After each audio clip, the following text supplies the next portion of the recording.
What's up? What's up? How you doing, broski? Good, how you doing? Man, I'm doing pretty good, man, for sure. What you go by? John. John? Yeah. How old are you? I'm 38. 38? Yeah. Okay. Where you originally from? Originally, California. Okay. How long you been out here? Like a year and a half. Okay. Just what made you come to Arizona? I had family here that needed help, so just kind of needed help moving here and getting settled into college and stuff. Oh, okay. So. You ended up not going back? Yeah, it's in the process. You know, still working on it. But. Okay. So when you said they needed help, was you in a better situation, or was it more like you were just helping them move or something like that? It's like helping them move. Yeah, it wasn't like for housing or anything. I was just basically trying to help my family out, and then had plans to, get a ticket right away and go back. But I kind of just ended up, hanging out here a little bit longer than expected, and kind of thought I'd check it out since I was here. Never been to Arizona, so yeah. So I check out the area and see what kind of opportunities and stuff there are around here. Right. Yeah, most definitely. Did you find some opportunities? Yeah, a couple here and there. It's definitely you could definitely find some work here and there, and there's a lot of good people. It's just it's hard without a car, and then my first week here, my backpack got stolen, so my phone and all my stuff got taken, so I gotta kind of rebuild from that. I need a new birth certificate and new ID and stuff to get back to work, and a vehicle also helps with transportation. Yeah, most definitely. Work, so do that family member know that you out here on the streets right now? Yeah. There's no room where they're living, for me to stay. Yeah. I go there here and there, and they feed me and stuff, and let me stay the night maybe once, a month or two. Okay. So you got a lot of family in Cali? Yeah, I got quite a bit in Cali. Okay. That's what seemed like you need to head back to, though. That's where I'm trying to head to. That's like I said, I kind of just got stuck here for a little bit, but yeah. Most of it's the ID thing, the money thing, because I was gonna get a Greyhound and just go right back to Cali. But you ain't got nobody that we can reach to? We can make a phone call and get you back that way? Not really. Like, not really. You ain't really like close to your family? No, not really. Yeah. Not since getting out of high school and stuff. Okay. We all kind of like went our separate ways.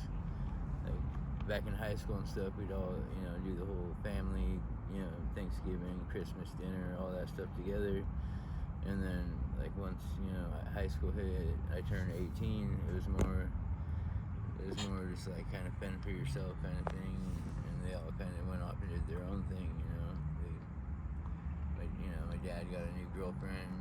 My mom got a new boyfriend. They just kind of started kind of a new chapter in their life, it seemed like, and figured I was old enough to just kind of make it on my own.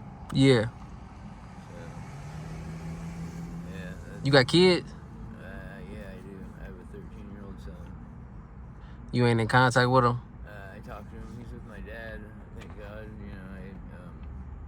Before I came out here, I signed over, the adoption or the custody to my dad, because my dad was helping out anyway, and it was helping my dad kind of stay younger, having a kid to look after, there's something to do, just keep his mind busy and stuff. Right. He's getting older, and so, yeah, it actually helped him. He was kind of depressed or whatever, because the girl he had gotten with, the reason we stopped really talking, like, she broke up with him and did him dirty, so, yeah, having my son in his life really kind of uplifted his spirits and gave him a purpose, I guess, Yeah. So.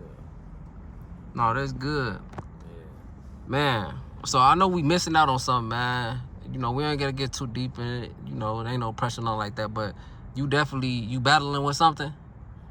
Yeah. I mean, a couple different things, really. Yeah.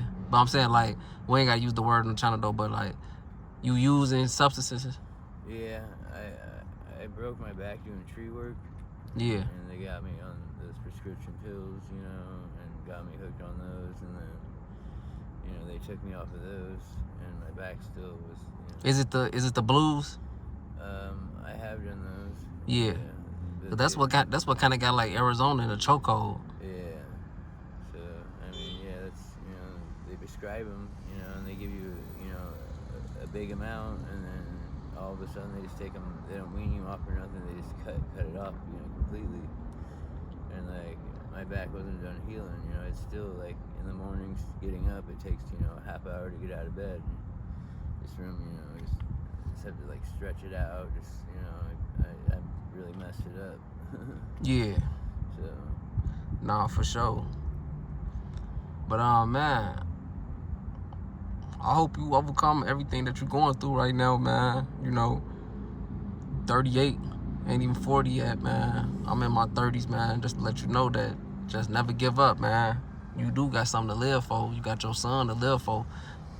You know, you say you ain't really close to your family, but you know, you do got a son out there. Even though you gave your rights away, you still can be in your son's life, and Yeah, that's what the plan is still. just you don't want him to remember you for dad always gone, dad was using, and all that type of stuff, you know.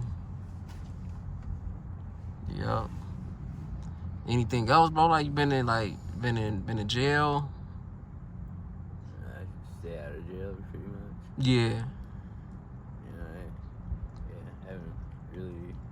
Yeah, I mean, pretty much stay out of jail. You know, I do good. I don't go out stealing and robbing and, you know, breaking the law and stuff like that. You know, like I'm an alright person. You know, in my eyes, I guess. But Yeah. in a lot of people's eyes, you know, I'm not like a criminal. You know, I'll work for anything I have.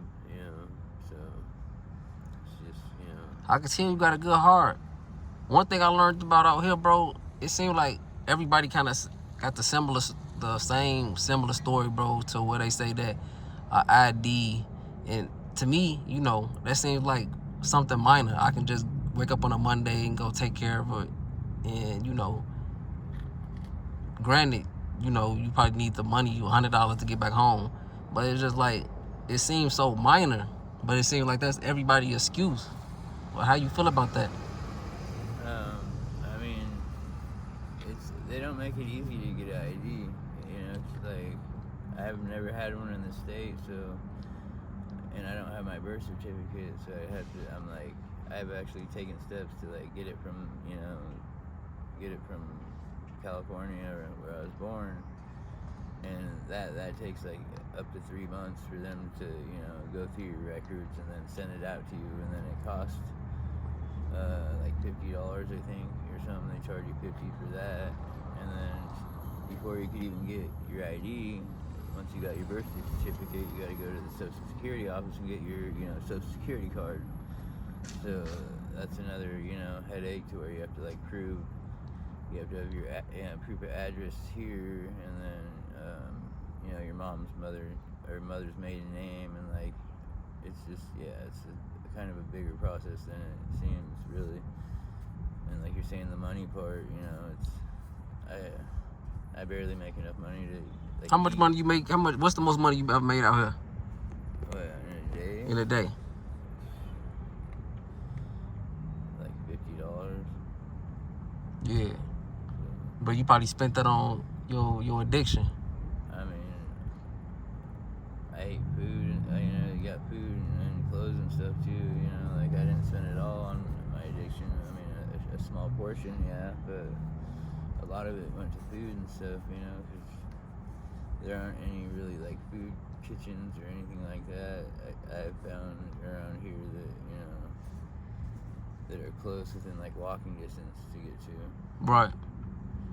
And like I don't have a phone, so it's hard to like even look up stuff like that, you know, like to find those resources is kind of, there's not like whole, a spot you could go to find all those resources. There's like a lot of people that will come out and help you with that, get you to the resources or, point you in the right direction and help you out. Right. So let's say tomorrow you got a ride to California. What would you start? Would it just be you in a new state, going to this corner? What would you start? Well, since tomorrow if I went to California, so I've already had an ID there, so I could go to the DMV without birth certificate or anything else and get my ID, and be able to have an ID, start working again, and build up enough money for like a car, get life on track. That's kind of like what my whole goal was, So it's just basically, getting to California. Right. So how much you think a Greyhound ticket is? That's what I'm gonna do for you, bro. I'm gonna look up how much a Greyhound ticket is, and and we'll see about getting you there. You serious about going?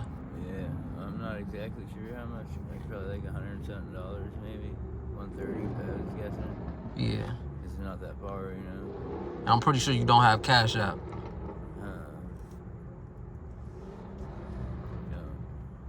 Okay. So if anybody want to help out or interested in helping John, right? Reach out to me, comment on the video, send some prayers, and we can make it happen, man. Seem like a good brother that just lost right now. Just trying to get back. We got faith in you, John, and I'm gonna make sure you eat today. I'ma definitely is, so I just want y'all to like, comment, subscribe to the channel, man. We'll do a part 2, Hopefully, realistically, I don't even want it to be a part 2 because I don't even want to see you out here no more. Hopefully you just find your way back home or whatever like that. And if we do find a success story, that'll be dope too. But we appreciate your time, man. And thank you, man, for this story.